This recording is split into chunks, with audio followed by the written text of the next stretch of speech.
Andrew, I want to say I'm a little proud of you, man. All right. The scoreboard's been good today. Thank I think you, we've sir. had one mistake. It's evolved from our 9 mistakes last week. Yeah. We're getting better. Yeah. We're Kevin-esque.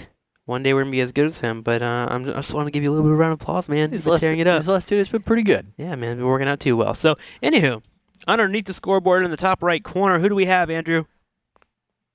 Luciferon. Okay, I was gonna say, did you hear your name? I had to take a deep breath so that I could give some emphasis. All the way from the bottom. Okay, guys, in the bottom left corner, from Team EVP, who is it, Andrew? It is Monster. Oh, yeah. All right, guys, so 4-1 is the series right now.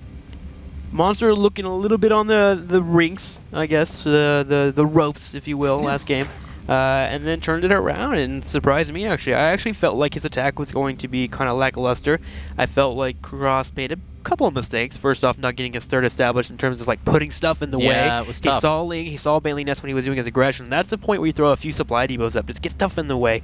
Didn't do that. And then also when the attack was coming, pull those SVs and try to get him in a safe location. But overall, Monster took advantage of those small mistakes and he took out his opponent. And now we're against Luciferon. Now Luciferon has a mech style that really is kind of mistake-less. He doesn't really ever do anything to kind of just throw the game. He kind of either A, gets outplayed because he's playing mech and he has stuff going in different units, but when it comes to full-on engagements, Luciferon does it right. Yeah, you know, Luciferon's just so good at that full-onness, Tim.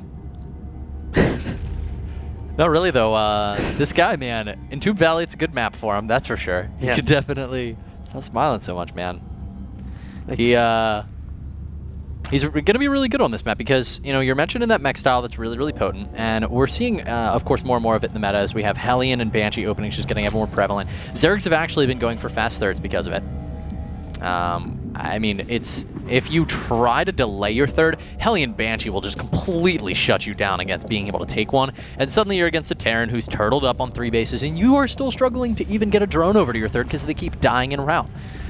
It can be pretty difficult. So Monster, I expect to see, you know, that quick third build again. It doesn't look like he's using the same build as we saw previously when he was in that game versus Crass. In this situation, he is actually going to be grabbing a very fast extractor here to be able to get himself some speed. Well, he's got one extractor in the main, it looks like. One in the natural as well. So going into, of course, double gas. He's going to go get that speed. But yeah, those gases are actually pretty quick for a second one anyway. Because the third is a little bit harder to grab on this map. See what? Oh, my signature. Oh, I'm sorry. I was looking at the main. My apologies. I thought that was a natural, so I'm completely wrong. Only one gas. Oops. I was making an analysis there. But you know what? I can admit my mistakes. I make them. I blame the fingerprints. So prop on this glass. I blame. Anytime I have a mistake, it's the fingerprints. See, there were so many misunderstandings because you know these seats are so high up, Tim. So I'm like, Kevin, I'm so high up right now, I can't see the map, and people just misread that. So I should have just blamed it on the fingerprints. But then you run into this whole situation, Tim, of like, you know, my friend, are you a convicted felon? Like, why are you blaming things on the fingerprints? I forgot to wear my white latex gloves when I... It's the Red Baron's fault, man. He's got some on here earlier. He's got some dirty hands, apparently. Well, Queen will deal with this SCV. Taking some damage here, but doesn't get the full-on. Sees the one gas that is on the field, not the double gas. And we'll go into speed. So actually, he can grab a quick third as well, though. You usually want to get a third out before Hellions go on the field. That way, A, you're getting the creep moving, and 2, you can see them coming your way, and you know where to defend at. If you get the third fast enough, Terran can't really get aggressive into you, but if you get too late, of course, that timing push becomes available as it's in the middle of construction. They can decide what they want to do, so that's always something to point out. Factory is going to be on its way as well as the reactor, and now we do have Hellions in the field, and we're actually having a really quick layer here from Monster. Usually in a TVZ, you want to have it around like 6:30 to 7-minute mark. We have it now at about 5:35 here, so potentially a really quick muta is a possibility. Exactly what I'm, yep. Yeah, if he takes a third and fourth gas, that will definitely let us know. If he takes 3 gas, he might go Infester. It's a little bit of a delayed Infester with Ling support, but I really expect muta here. Yeah, it makes a ton of sense when you account for the playstyle that we are familiar with from Luciferon, and it looks like he's going for exactly that. We were talking about his mech and how Hellion Banshee's so strong right now. He's got his 2 gases lined up. He's actually mined over 200 out of each of these now. Would not be surprised in the least to see some Cloak Banshee, and in fact, look at that. Monster's getting a view of this starport. He knows what's coming, and he's going to be going for that quick 2-base muta. Well, yep, 3 and 4th gas is taken. And look how he's got this timed out so well. He's about to have this layer finish up, and he's going to have 200, 200.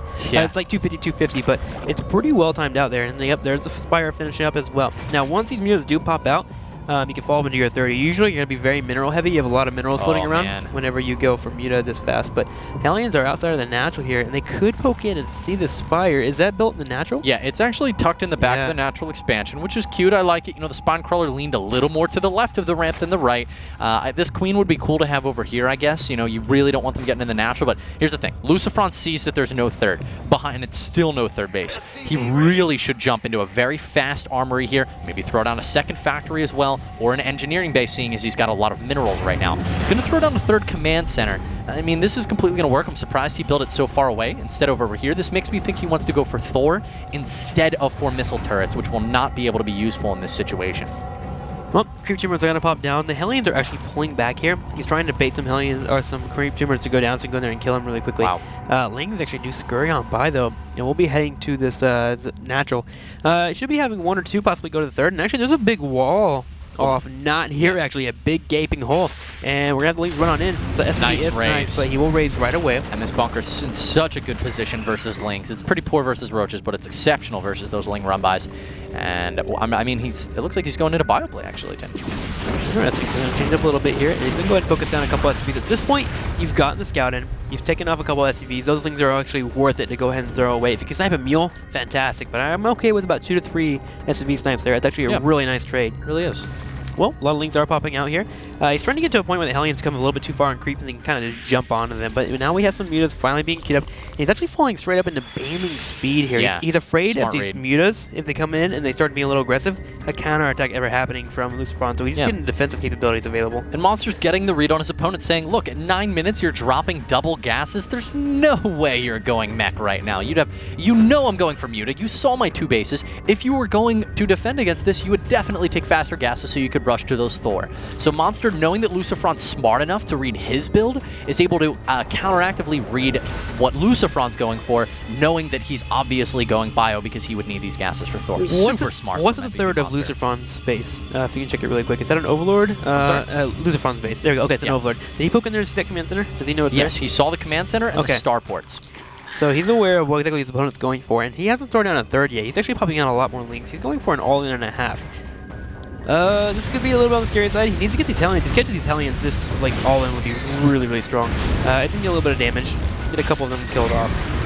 But some nice cutting from Lucifron that will prevent from happening. Now, he did see a huge influx of Lings, so Lucifron should be getting prepared for it. He's falling up into a couple more racks. He wants to have some more bio on the way. He did start up siege mode as well. I'd like to see some more bunkers outside this natural, though. He's looking a little bit scary. He's in a ton of trouble right now. You know, the reason we see most players go into mech from here is because it's an easy transition. This is a much more difficult change that we're seeing right now out of Lucifron. He's going to have stim, but he's once again not going to have combat shields. We're seeing this as the same situation out of Crass, and his siege tech is incredibly far off, whereas the Banelings are already here. Well, Monster's going for it. Baneling's leading the charge as well. And now would actually have him splash into this bunker on one side here, so we can take out a supply depot as well. And he runs straight on in there. A little bit sloppy. He lost a couple Banelings, but he does get straight on in here as an immediate surround there on the siege tanks. And this is really troublesome here. Mita's going to go ahead and go straight for the bunker. Need to be a little bit careful there, though, because the bunker being repaired is really nice. And he actually, oh my gosh, these Lings are just stuck in a funnel here. They're not going to make it through this micro. Mita's going to focus it down. There we go. Mitas do finally jump on it, but he's taking a lot of damage here from just this one bunker. This bunker in a fantastic position, and really nice play there from Lucifron, getting the SCVs around it. It is able to completely survive. Monster, you know, he did, let's be honest though, he didn't invest too much money into that. There was definitely, you know, a ton of units produced with it, and behind it, you know, he's down in the worker supply, but he left a lot of gas sitting around. The downside for Monster is, of course, losing all of those Mutas. I don't want to like be rude or anything, but I feel like Monster really derped there overall. I really feel like he had a huge attack available to him here. The Muta control was kind of lackluster. He's going to try it one more time.